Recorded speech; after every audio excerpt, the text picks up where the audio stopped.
ایک ہے اللہ کا حکم ماننا اور ایک ہے نبی کی اتباع کرنا۔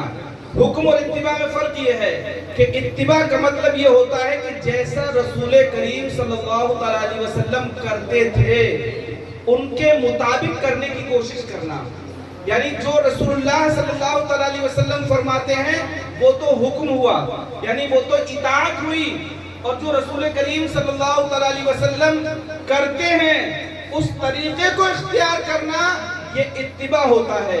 مثال کے طور پر ہمیں حکم دیا اللہ اور اس کے رسول کی اطاعت کا، ہمیں حکم دیا 5 وقت کی نماز کا، 5 وقت کی ہم نماز پڑھیں، یہ حکم ہے اللہ اور اس کے رسول کا، یعنی ہم اگر 5 وقت کی نماز پڑھتے ہیں تو اللہ اور اس کے رسول کا حکم مانتے ہوئے اس کی اطاعت کرتے ہیں، تو اطاعت کرنے پر اللہ تبارک و تعالی ہمیں اجر دیتا ہے، اطاعت کرنے پر ہمیں اللہ تبارک و تعالی اجر دیتا ہے۔ ہم کسی کا حکم مانتے ہیں، جس کام کے لیے ایک مالک نے اپنے غلام کو رکھا، کھانا بنانے کے لیے رکھا، ایک باورچی کے طور پر ایک نوکر کو رکھا گیا۔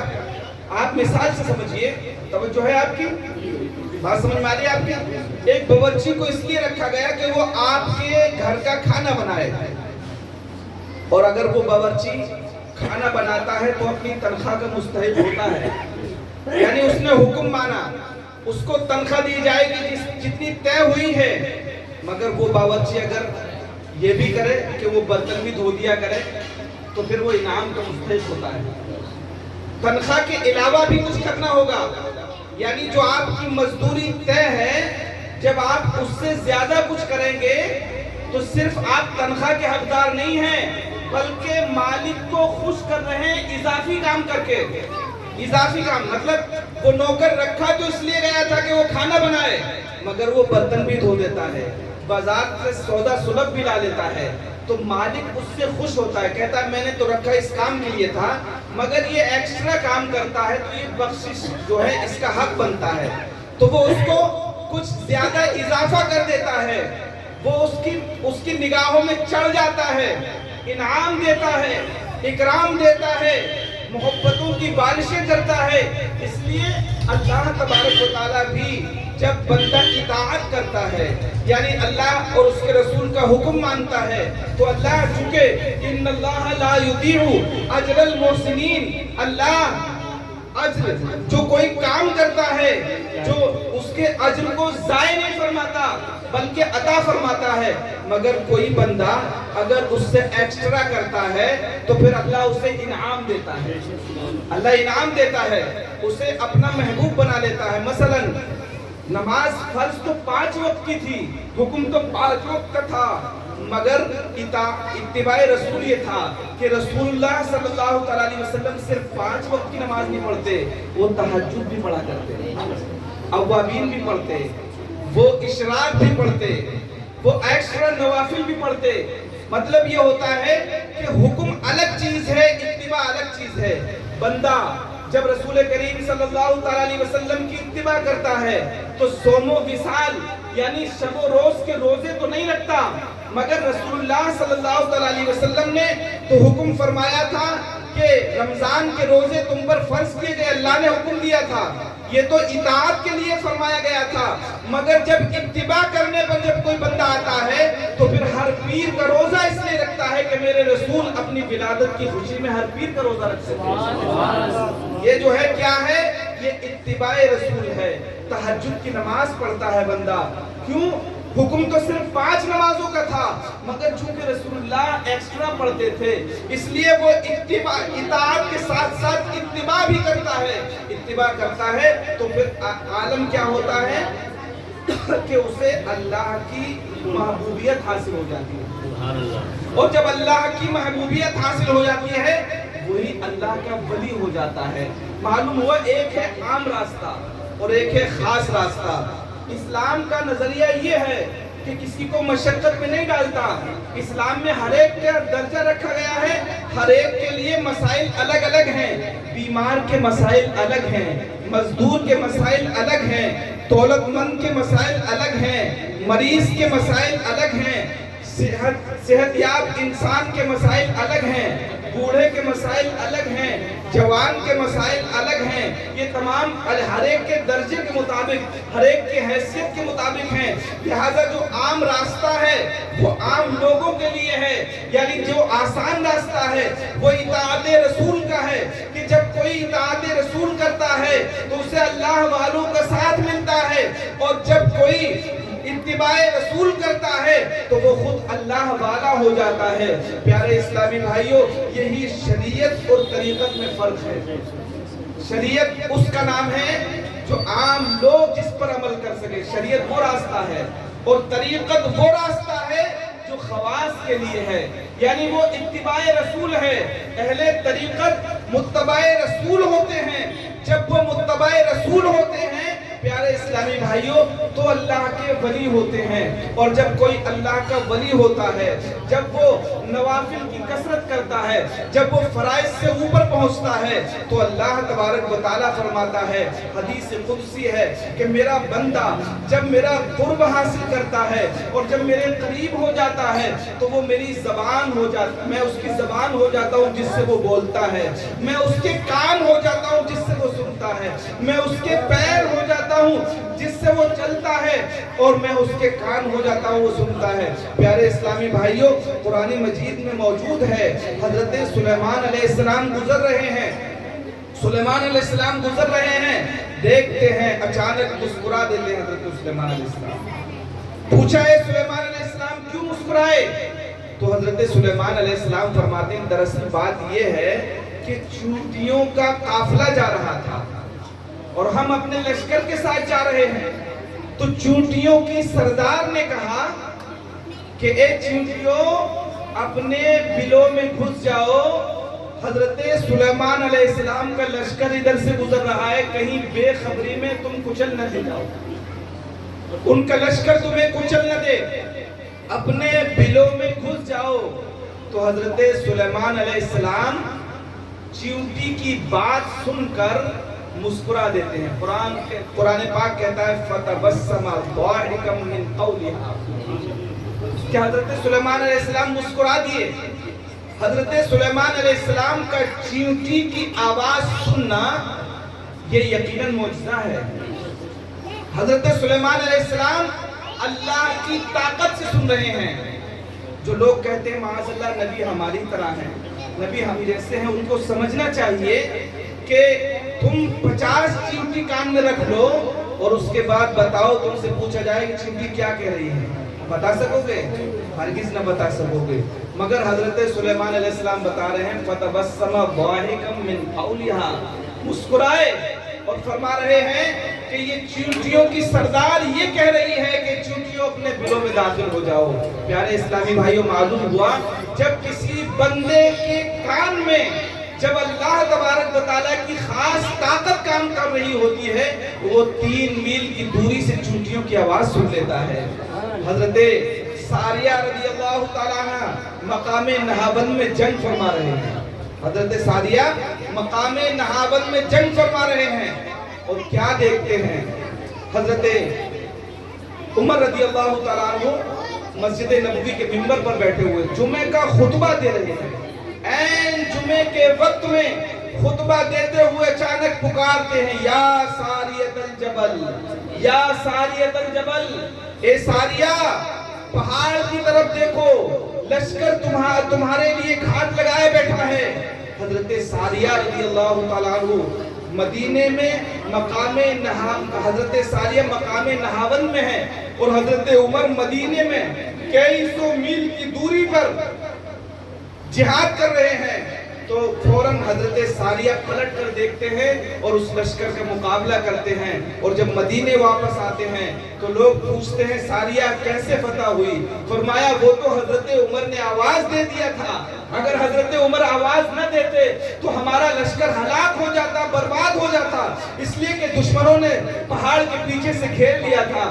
حضرت عمر رضی اللہ تعالیٰ عنہ بھی جب ان کو سننے والوں نے سنا تھا تو حضرت ساریہ سے پوچھا کیا یہاں کی آواز مدینے کی آواز کیا مقام نہاون میں سن رہے تھے آپ؟ تو حضرت ساریہ کہتے ہیں قسم بخدا ایسا محسوس ہوتا تھا کہ حضرت عمر میرے کان میں بول رہے تھے۔ جب بندہ اللہ کا محبوب ہو جاتا ہے تو اللہ تبارک و تعالیٰ اس کی زبان ہو جاتا ہے. یعنی اس کی زبان پر اب تک تو اپنی طاقت تھی، مگر جب محبوبیت اسے نصیب ہو جاتی ہے تو اس کی زبان پر طاقت خداوندی کام کر رہی ہوتی ہے. پیارے اسلامی بھائیوں، آپ نے دیکھا نہیں، قرآن مجید میں ہے، قرآن مجید میں ہے، اللہ تبارک و تعالیٰ فرماتا ہے کہ حضرت سلیمان علیہ السلام اپنے تخت پر بیٹھے ہوئے ہیں اور تخت بلقیس طلب کرتے ہیں. وہ بھی کئی سو میل کی دوری پر ہے تخت بلقیس. تو حضرت سلیمان علیہ السلام پوچھتے تم میں کوئی ہے جو تخت بلقیس لا کے دے دے؟ یہ قرآن مجید میں ہے، سورہ نمل میں ہے، سورہ نمل میں ہے. اللہ تبارک و تعالیٰ کہ حبیب صلی اللہ علیہ وسلم پہ نازل کردہ قرآن فرماتا ہے، حضرت سلیمان پوچھتے ہیں تم میں کوئی ہے؟ تو ایک جن کھڑا ہوتا ہے. جن کہتا ہے ہاں حضور، میں تخت بلقیس حاضر کر دوں گا. یہ نہیں پوچھا کہاں ہے تخت بلقیس، یہ نہیں پوچھا کہ کتنا بھاری ہے تخت بلقیس. تخت بلقیس جو ملکہ بلقیس تھی، ایک کمرے میں 7 تالوں کے درمیان 80 گز چوڑا، 70 ہاتھ 80 ہاتھ چوڑا اور 40 ہاتھ چوڑا اور 80 ہاتھ لمبا تخت، اور وہ بھی ہیرے و جواہرات سے مزین، 7 تالوں کے درمیان مقفل بند. تو اس تخت کو لانے کے لیے جن کھڑا ہوا، کہنے لگتا ہے حضور میں حاضر کر دوں گا. کتنی دیر میں حاضر کر دو گے؟ فرمایا آپ کا اجلاس ختم ہونے سے پہلے حاضر کر دوں گا. آپ کا اجلاس کتنی دیر چلتا تھا کہ آپ صبح کو بیٹھتے تھے اور دوپہر ڈھلنے سے پہلے اٹھ جاتے تھے. یعنی وقت ظہر جب شروع ہوتا تو حضرت سلیمان علیہ السلام اٹھ جاتے تھے. پیارے اسلامی بھائیوں، حضرت سلیمان علیہ السلام نے فرمایا نہیں، مجھے اس سے بھی جلدی چاہیے. قال عفریت من الجن، قرآن پاک میں نا، تو جن نے جب کہا تو حضرت سلیمان نے فرمایا نہیں، مجھے اس سے بھی جلدی چاہیے. تو ایک ولی کھڑا ہوا، آصف بن برقیہ اس کا نام تھا. ابن مجاہد کا قول ہے کہ حضرت آصف ابن برقیہ کھڑے ہوئے اور کہا حضور میں پلک جھپکنے سے پہلے آپ کے سامنے حاضر ہوں. حضرت سلیمان علیہ السلام نے فرمایا کہ ہاں لایا جائے. ابھی حضرت سلیمان نے پلک نہیں جھپکاتا تخت بلقیس حاضر ہو گئی. یہ قرآن مجید میں ہے، یہ بات قرآن مجید میں ہے. اور یہ کون ہے؟ حضرت سلیمان علیہ السلام کے امتی ہیں. اور قرآن پاک کیا کہتا ہے؟ قال الذی عنده علم من الکتاب، کتاب میں سے کچھ علم تھا ان کے پاس، کتاب میں کا کچھ علم تھا ان کے پاس. تو اس کچھ علم کا عالم یہ تھا کہ تخت بلقیس پلک جھپکنے سے پہلے حاضر کر دیا. یہ کون ہے؟ حضرت سلیمان کون ہے؟ یہ بنی اسرائیل کے نبی ہیں، بنی اسرائیل کے نبی ہیں اور یہ ان کے امتی ہیں. بنی اسرائیل کے نبی کا امتی تخت بلقیس پلک جھپکنے سے پہلے لا سکتا ہے تو میرا غوث اعظم رسول اللہ کا پرتم ہے، جو امام الانبیاء کا نواسا ہے اور جو پرتم ہے رسول کونین صلی اللہ علیہ وسلم کا، جو عکس جمیل لیے ہوئے ہیں رسول کونین صلی اللہ علیہ وسلم کا. پیارے اسلامی بھائیوں، اس کی طاقت کا عالم کیا ہوگا جب تخت بلقیس لایا جا سکتا ہے، ایک ولی لا سکتا ہے، بنی اسرائیل کا ولی لا سکتا ہے، تو پھر محمد رسول اللہ کی امت کا ولی کیوں نہیں کر سکتا؟ اسی لیے امام اہل سنت فرماتے ہیں واہ کیا مرتبہ اے غوث ہے بالا تیرا، اونچے اونچوں کے سروں سے قدم آلا تیرا، اور سر بھلا کوئی کیا جانے کہ ہے کیسا تیرا، اولیاء ملتے ہیں آنکھیں وہ ہے تلوہ تیرا، اور تو گھٹائے سے کسی کے نہ گھٹا ہے نہ گھٹے، تو گھٹائے سے کسی کے نہ گھٹا ہے نہ گھٹے، جب بڑھائے تجھے اللہ تعالیٰ تیرا، اور العما قہر ہے اے غوث وہ تیکھا تیرا، العما قہر ہے اے غوث وہ تیکھا تیرا، مر کے بھی چین سے سوتا نہیں مارا تیرا. پیارے اسلامی بھائیوں، ضرورت اس بات کی ہے کہ ہم دینی تعلیم حاصل کریں اور حصول تعلیم کے بعد ہی ہمیں پتہ چلے گا کہ ہمارا دین ہم سے کیا تقاضا کرتا ہے، اطاعت رسول کیا ہے۔ یہ ہمیں جب پتہ چلے گا جب ہم دینی تعلیم حاصل کریں گے۔ اتباع رسول کیا ہے یہ ہمیں جب پتہ چلے گا جب ہم دینی تعلیم حاصل کریں گے۔ تو میں مبارکباد پیش کرتا ہوں مدرسہ فیضان اعلیٰ حضرت کے تمام ارکان اور یہاں کے اساتذہ اور یہاں کے معاونین، بالخصوص یہاں کے نوجوانوں کو کہ انہوں نے اس ادارے کی باغ ڈور سنبھال رکھی ہے۔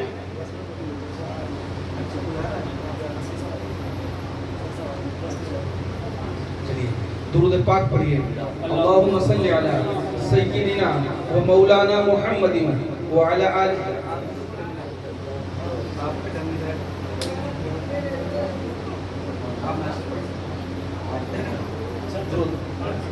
درود پاک پڑھیے۔ اللہم صلی علی سیدنا و مولانا محمد وعلی آلہ سیدنا و مولانا محمد وبارک وسلم۔ صلاۃ و سلام علیک یا رسول اللہ، صلاۃ و سلام علیک یا نبی اللہ وعلی آلک و اصحابک یا شفیعنا عند اللہ صلی اللہ تعالی علیہ وسلم۔ پیارے اسلامی بھائیوں، معلوم ہوا جب بنی اسرائیل کے نبیوں کو اور پھر نبیوں کے امتیوں کو یہ طاقت دی جا سکتی ہے، تو پھر جو رسولوں کے امام ہیں، جو نبیوں کے امام ہیں، ان کے ولیوں کو طاقت کیوں نہیں دی جا سکتی ہے اور وہ کیوں کرامات نہیں دی جا سکتے؟ مگر پیارے اسلامی بھائیوں، ہمیں صرف کرامات نہیں بلکہ ان کی جو مجاہدانہ فکر تھی، ان کی جو تربیت تھی۔ پیارے اسلامی بھائیوں، اگر اللہ تبارک و تعالی چاہتا تو اپنے پیغمبر کو، اپنے محبوب کو کسی مصیبت سے دوچار نہ کرتا، کسی آزمائش میں نہ ڈالتا۔ پیارے اسلامی بھائیوں، آپ نے دیکھا کہ جب نبی کریم صلی اللہ علیہ وسلم کو جب کفار و مشرکین نے ستایا تو ملک الجبال فرشتہ آتا ہے، یعنی جو وہ فرشتہ جس کا پہاڑوں پہ حکم چلتا ہے، وہ کہتا ہے یا رسول اللہ صلی اللہ علیہ وسلم، آپ کو ان ظالموں نے ستایا ہے، آپ کے پیروں کو زخمی کر دیا، آپ کے نورانی چہرے کو جسے دیکھ کر آفتاب و مہتاب شرماتے ہیں اسے زخمی کر دیا۔ یا رسول اللہ، آپ حکم دیجئے میں ابھی پہاڑوں کو ملا دوں، ابھی نیست و نابود ہو جائیں گے، یہ ابھی ان کی ہستیاں مٹ جائیں گی، ان کی بستیاں تباہ و برباد ہو جائیں گی، آپ حکم کو فرمائیے۔ میرے آقا صلی اللہ علیہ وسلم کو کتنا اچھا موقع تھا اپنے دشمنوں سے بدلہ لینے کا، چاہتے تو فرما سکتے تھے۔ میرے آقا ارشاد فرما دیتے کہ اے میرے غلاموں، نعرہ تکبیر، حضرت علامہ سید فیصل خالد صاحب قبلہ، نعرہ تکبیر۔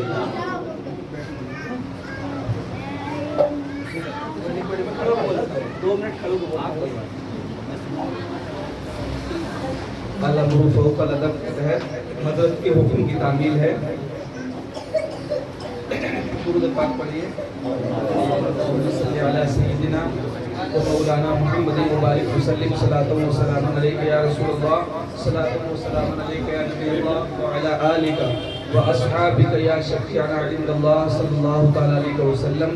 پیارے اسلامی بھائیوں، آپ اپنے ماتھے کی نگاہوں سے ملاحظہ فرما رہے ہیں کہ ہماری جماعت کے مشہور ادیب، شہنشاہ نقابت حضرت علامہ سید قیصر خالد صاحب قبلہ، جو گل گلزار سیادت بھی ہیں، فخر صحافت بھی ہیں، بے شمار خوبیوں کے مالک ہیں، اور سب سے بڑی بات یہ ہے کہ یہ اولاد غوث اعظم بھی ہیں۔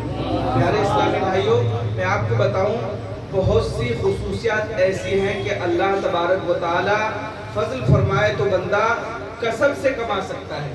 مثال کے طور پر کوئی شخص 3 سال محنت کرے اور حضرت قاری غلام یاسین صاحب کی خدمت میں رہ کر محنت کرے تو حافظ قرآن ہو سکتا ہے، جیسے کہ مثال موجود ہے، ابھی 2 حفاظ کرام ہوئے، 3 سال محنت کرے حافظ قرآن ہو سکتا ہے، 10 سال کوئی محنت کرے تو عالم دین بن سکتا ہے، اور اس سے زیادہ محنت کرے تو مفتی شرح متین بن سکتا ہے، اور محنت کرے احادیث کا ماہر ہو جائے تو محدث بن سکتا ہے۔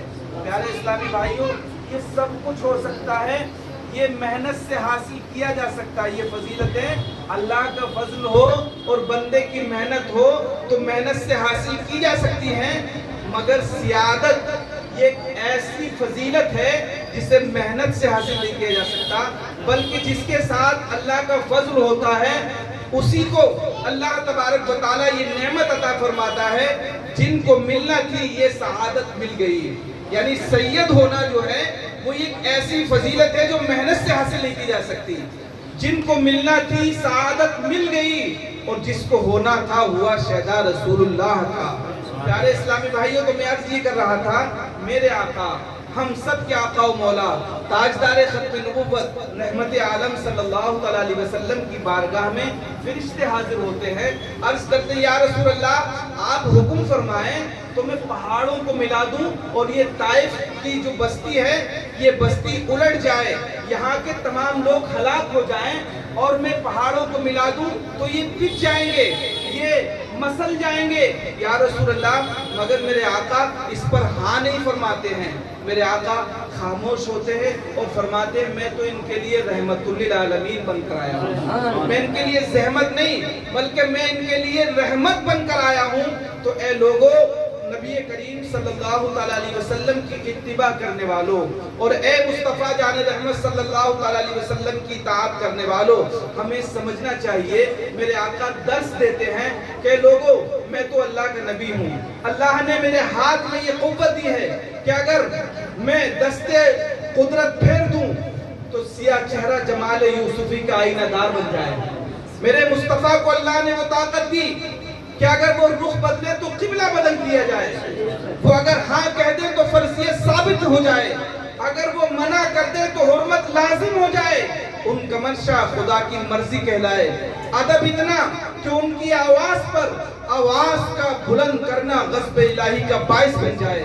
اگر وہ دست اقدس پھیر دے تو سیاہ چہرہ جمال یوسفی کا آئینہ دار بن جائے. ان کی عظمتوں کا اندازہ کون کر سکتا ہے؟ ان کی رفعتوں کا شمار کون کر سکتا ہے؟ جن کا جاگنا رب کی عبادت ہو، جس کی نیند خدا کی زیارت ہو، جو ہر گمراہ کے لیے کامل ہدایت ہو، جو ہر نہ جھکنے والے سر کے لیے نذیر ہو، جو ہر خدا کے آگے جھکنے والے کے لیے بشیر ہو، جو ہر بھٹکے ہوئے کے لیے صراط مستقیم ہو، جو ہر امتی کے لیے شفیع ہو، جو ہر ظلمت کے لیے نور ہو، جو ہر بے شعور کے لیے برہان ہو، جس کا فرمان خدا کا فرمان ہو. تیرے تو وصف عیب تناہی سے ہے بری، تیرے تو وصف عیب تناہی سے ہے بری. حیران ہوں میرے شاہ میں کیا کیا کہوں تجھے. پیارے اسلامی بھائیوں، نبی محترم صلی اللہ علیہ وسلم ہمیں اسوہ دے رہے ہیں کہ لوگوں، اللہ نے مجھے تو قوت دی ہے، میں تو ان پہاڑوں کو ملا کے ہلاک کر سکتا ہوں، مگر تمہیں تو مصیبتوں کا سامنا کرنا پڑے گا، تمہیں پریشانیوں سے گزرنا پڑے گا. تو میں اس لیے انہیں ہلاک نہیں کرتا، پریشانیوں کو قبول کرتا ہوں، مصیبتوں کو قبول کرتا ہوں، تاکہ تمہیں مصیبتوں کا سامنا کرنا پڑے تو اپنے مصطفیٰ کا اسوہ سامنے رکھنا. جب تم بھوک سے ستائے جا رہے ہو تو اس وقت مصطفیٰ کے پیٹ پر بندھے ہوئے پتھروں کو دیکھنا. جب تم اپنی بیٹی کی شادی کرنے چل رہے ہو تو پھر دیکھنا کہ مصطفیٰ اپنی بیٹی سیدہ فاطمہ الزہرا کا نکاح سادہ کپڑوں میں کرتے ہوئے نظر آتے ہیں. جب تمہیں اولاد کی پرورش کا مسئلہ سامنے آ جائے تو حسنین کریمین کی پرورش کو ملاحظہ کر لینا.